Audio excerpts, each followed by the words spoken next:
राज्यात 12वी आणि 10वीच्या परीक्षा सुरू आहेत. परीक्षा कॉपीमुक्त अभियानासाठी आग्रही शिक्षण विभाग परीक्षा केंद्रावरील विद्यार्थ्यांच्या सुविधेकडे अक्षम्य दुर्लक्ष करत असल्याचा प्रकार समोर आलाय. बीडमध्ये शाळेच्या छतावर मंडप लावलाय. 10वी आणि 12वीच्या परीक्षेत कॉपीमुळे गाजत असलेल्या बीडमध्ये आता शिक्षण विभागाचा 10वीच्या परीक्षेत अनोखा मंडप पॅटर्न समोर आलाय. यामुळे कॉपी मुक्तीचा गाजावाजा करणारं प्रशासन तोंडघशी पडलंय. बीडच्या कुर्ला येथील यशवंत विद्यालयाच्या परीक्षा केंद्रावर चक्क शाळेच्या टेरेसवर मंडप उभारून विद्यार्थ्यांना परीक्षेसाठी बसावे लागलं.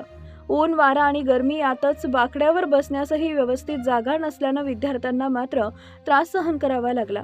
याबाबतीत संस्थेच्या मुख्याध्यापक आणि केंद्रप्रमुखांनी जुजबी उत्तर दिलं. यावर्षी विद्यार्थी संख्या वाढली आणि त्यामुळे हा प्रकार घडल्याचं केंद्रप्रमुखांनी मान्य केलं. उद्या शनिवारी जिल्हा परिषद शाळेत विद्यार्थ्यांची बसण्याची व्यवस्था करणार असल्याचं सांगण्यात आलंय. टेरेसवर मंडप उभारून व्यवस्थित बैठक व्यवस्था देखील नव्हती. तब्बल 85 विद्यार्थी पायावरती पॅड ठेवून तात्कळत कसाबसा पेपर सोडवावा लागला. या विद्यार्थ्यांच्या तारांबळीचा आणि गुणवत्तेवर झालेल्या परिणामाला जबाबदार शिक्षण विभाग आहे. 1 महिन्यापासून 10वीच्या परीक्षा तयारीत सुरू असताना या परीक्षा केंद्रावर बैठक व्यवस्था नाही हे वरिष्ठ अधिकाऱ्यांच्या लक्षात का आलं नाही? या संदर्भात बीडच्या शिक्षण अधिकारी प्रिया राणी पाटील यांना विचारलं असता आम्ही शिक्षण विभागातील अधिकाऱ्यांना त्या ठिकाणी पाठवलं.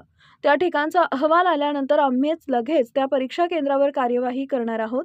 विशेष म्हणजे या परीक्षा केंद्रावर असुविधा आहे याची माहिती केंद्रप्रमुख आणि मुख्याध्यापकांनी आम्हाला कळवली नाही. त्यामुळे आम्ही या परीक्षा केंद्रावर केंद्रप्रमुखांना थेट आता कार्यवाही करणार आहोत असं शिक्षण अधिकाऱ्यांनी सांगितलंय. विद्यार्थ्यांच्या अडचणीची बातमी न्यूज 18 मराठीनं दाखवल्यानंतर प्रशासन खडबडून जागं झालं. जिल्हा परिषदेचे मुख्य कार्यकारी अधिकारी यांनी कुर्ला येथील घडलेल्या परीक्षा केंद्रावरील बेजबाबदारपणा संदर्भात कारवाई करण्याचे स्पष्ट निर्देश दिले. पारदर्शी परीक्षा घेण्यासाठी आम्ही 100% प्रयत्नशील आहोत असंही सांगितलंय. जिल्ह्यात 156 परीक्षा केंद्रावर 43,000 विद्यार्थी 10वीची परीक्षा देत आहेत. ही सगळी परीक्षा केंद्र झूमच्या माध्यमातून कंट्रोल रूमशी जोडून कॉपीमुक्तीचा प्रयत्न प्रशासन करत आहे. मात्र त्याच वेळी या परीक्षेचा केंद्रावरील सुविधा नसल्यानं विद्यार्थ्यांचे हाल थांबणार कधी? न्यूज 18 मराठीनं बातमी दाखवल्यानंतर कुर्ला परीक्षा केंद्रावरील विद्यार्थ्यांचा उद्यापासूनचा प्रश्न मिटणार आहे.